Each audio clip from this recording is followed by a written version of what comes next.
ಬಯಸ್ತಾರೆ. ಇನ್ನೊಂದು ಕಡೆ ಹೇಳಿದ ರೈತ 5 ಲಕ್ಷ ರೂಪಾಯಿ ಬಯಸ್ತಾರೆ. ಇನ್ನೊಂದು ಕಡೆ ಹೇಳಿದ ರೈತ 5 ಲಕ್ಷ ರೂಪಾಯಿ. ಬಾಬಾ ಸಾಹೇಬ್ ಅಂಬೇಡ್ಕರ್ ಅವರಿಗೆ, ಭಾರತ ರತ್ನ ಬಾಬು ಜಗಜೀವನ್ ರಾಮ್ ಅವರಿಗೆ, ಸಂತ ಸೇವಾಲಾಲ್ ಮಹಾರಾಜ್ ಕಿ. ಯುವಕರೇ, ಈಗಾಗಲೇ ನಮ್ಮ ಹಿರಣ್ಣ ಕಡಾಡಿಯವರು, ನಮ್ಮ ಅಣ್ಣ ಸಾಹೇಬ್ ಜೊಲ್ಲೆಯವರು, ನಿಖಿಲ್ ಕತ್ತಿಯವರು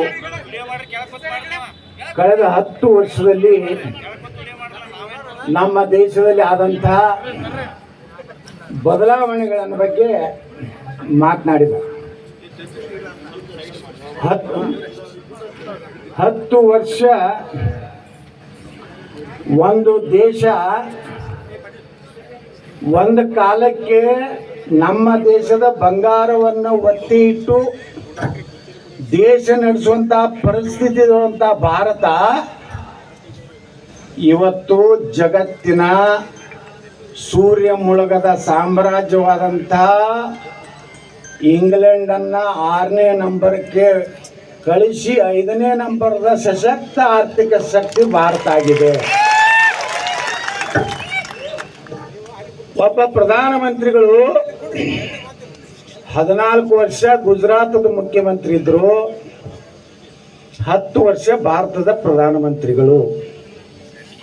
24 ವರ್ಷದಲ್ಲಿ ಒಂದು ಭ್ರಷ್ಟಾಚಾರದ ಆರೋಪವನ್ನ ವಿರೋಧ ಪಕ್ಷಗಳಿಗೆ ಮಾಡಲಿಕ್ಕೆ ಸಾಧ್ಯ ಆಗಿಲ್ಲ.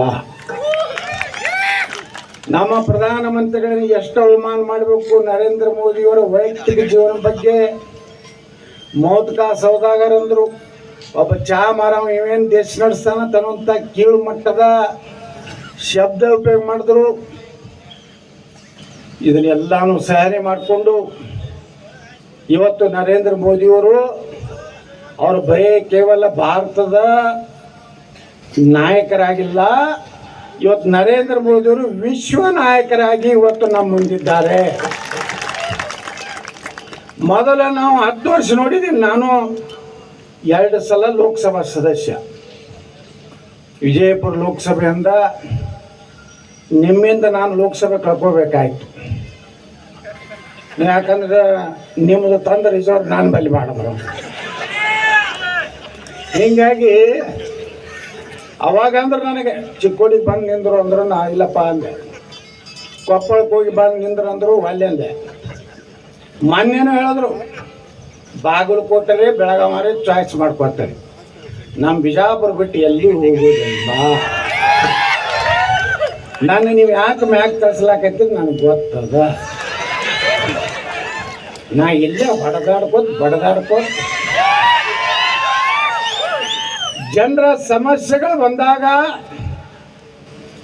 ಪ್ರವಾಹ ಬಂದಾಗ ನಾನೇ ಮಾತಾಡೋದವ ಮಾಡಿದ್ರಿಲ್ಲ. ಮೊದಲು ನಮ್ಮ ಮಿಲ್ಟ್ರಿಯವ್ರಿಗೆ ಹೆಂಗೆ ಹೊಡಿತಿದ್ರು ಅವರು, ಶಿರಶ್ಛೇದ ಮಾಡಿ ಲಾಹೋರ್ಗೆ ಮೆರವಣಿಗೆ ಮಾಡ್ತಿದ್ರು. ನಮ್ಮ ಬಾಡಿ ತಳಗಿಂದು ನಮ್ಮ ಬಾರ್ಡರ್ನಾಗ ತಂದು ಹೋಗಿತ್ತಿದ್ರು. ಚಾಲೆಂಜ್ ಮಾಡ್ತಿದ್ರು ಪಾಕಿಸ್ತಾನದ ಮಿಲ್ಟ್ರಿ ಮತ್ತು ಭಯೋತ್ಪಾದಕರು. ಬಹುಶಃ ಮೊದಲ ಬಾರಿಗೆ ಅಮೇರಿಕಾದ ಏನು ಒಸಾಮಾ ಬಿನ್ ಲಾಡನ್ ಹೊಡೆದ ಮೇಲೆ ಮತ್ತೊಂದು ದೇಶದಲ್ಲಿ ಹೊಕ್ಕು ಸರ್ಜಿಕಲ್ ಸ್ಟ್ರೈಕ್ ಮಾಡಿ ಸುಮಾರು 800-900 ಹಂದಿಗಳನ್ನು ಹೊಡೆದು ಬಂದರು ಭಾರತದ ಸೈನಿಕರು. ರಾಹುಲ್ ಗಾಂಧಿ